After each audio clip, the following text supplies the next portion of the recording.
Hello, brothers and sisters. Pastor Dan Wilms coming to you from Sheep Creek Farm here in DeSmet, Idaho. I want to bring to you tonight a review of the second edition of Michael Paul's international bestseller, The Penumbra, which is a comparative study of Islam and Christianity. I first read the book many years ago when I first met Michael, who is a resident of Coeur d'Alene.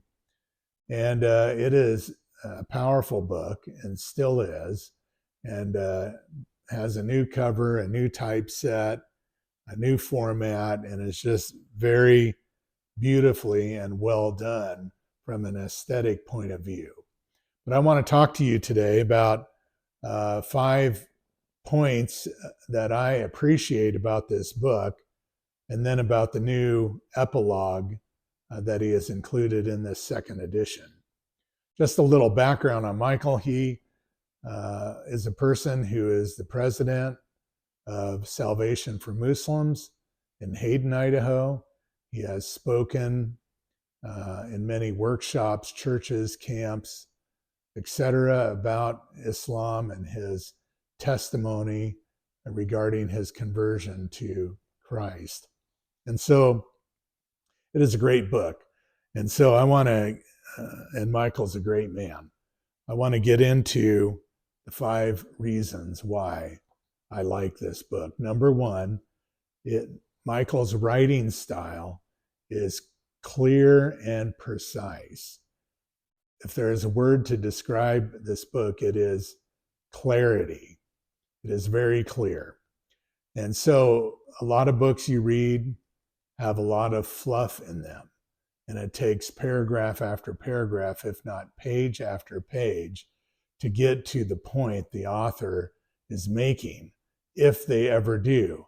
I read a book this past year on fasting, and there was a chapter on how to properly end a fast, and for whatever reason, the author never answered that question. Just went off on this rabbit trail and that rabbit trail. And apparently through poor editing, no one caught that they never gave the process for ending a fast whatsoever. And so Michael does not do that. There is not rabbit trails he runs down. Every chapter is packed with a lot of punch. I'm a highlighter when I read a book. And so this is one of those books that every paragraph, seems like, not every, but close to every, I have something highlighted, if not the entire paragraph itself, because of its precision and dialing down to the point. And so you come away, even though it's a short book of about 100 pages, it packs a lot of punch. And so it's clear and precise. The second thing I like about Penumbra by Michael Paul is that it is written by someone who was born and raised in the Islamic religion and in a Middle Eastern Islamic culture. And so he is not an outsider looking in on these things, but Michael was raised in it and grew up in the Islamic way of life.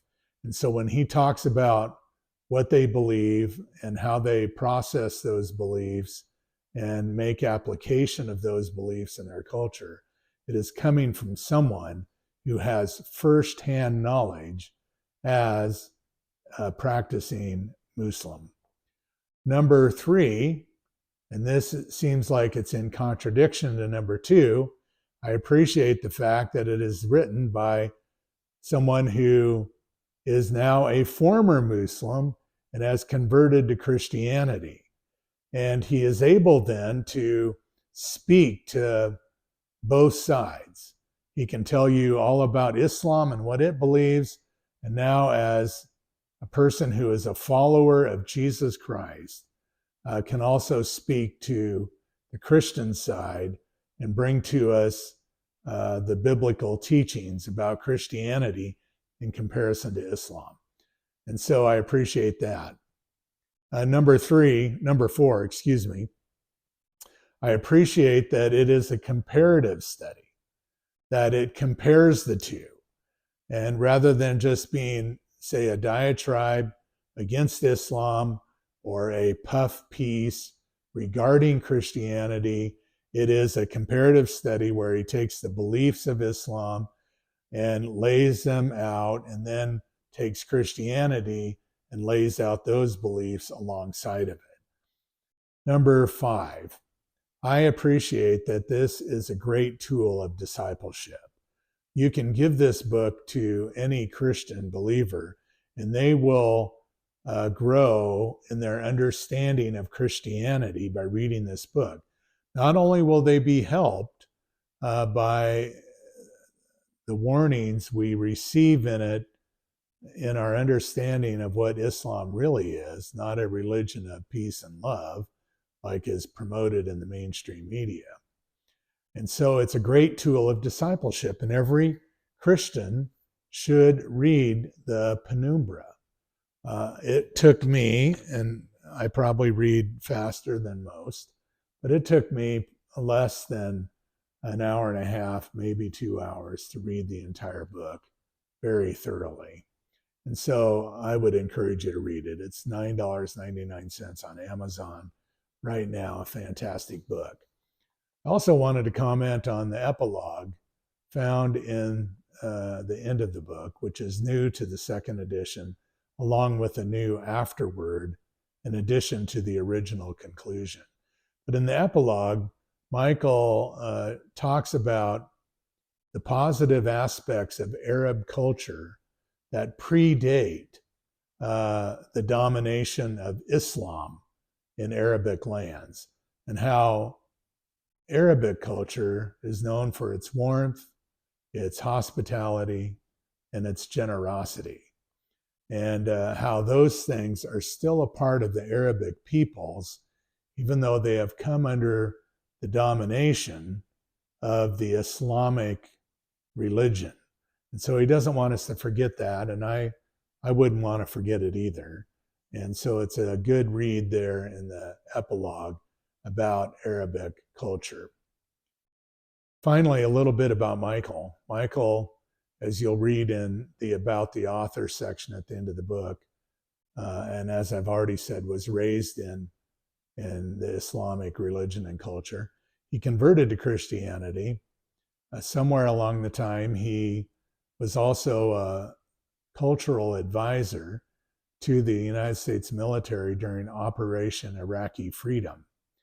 And as a result of those things, he came under intense persecution from people in Iraq. I'm not sure whether family, friends, or just general persecutors, but he was kidnapped, beaten, tortured, beaten within an inch of his life. He wandered homeless for some time, starving and without any means while he was trying to avoid his persecutors. Finally, through the help of the U.S. Navy, he immigrated to the United States, settled in the Coeur d'Alene area of North Idaho, and has since become a U.S. citizen. And so Michael is a great man, and I hope you can meet him someday. He's spoken at the Sanders Community Church, where I pastored, and at Camp Sanders during family camp. And he may have spoken to other churches that you're familiar with. So I encourage you to get the book.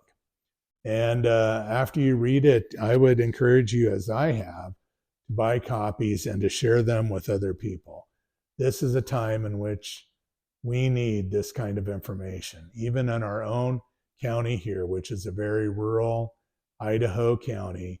We have Islamic people moving in, and we don't want to in any way discriminate against them, but we do want to be aware of their religion as it is taught by Muhammad and their holy book, the Quran.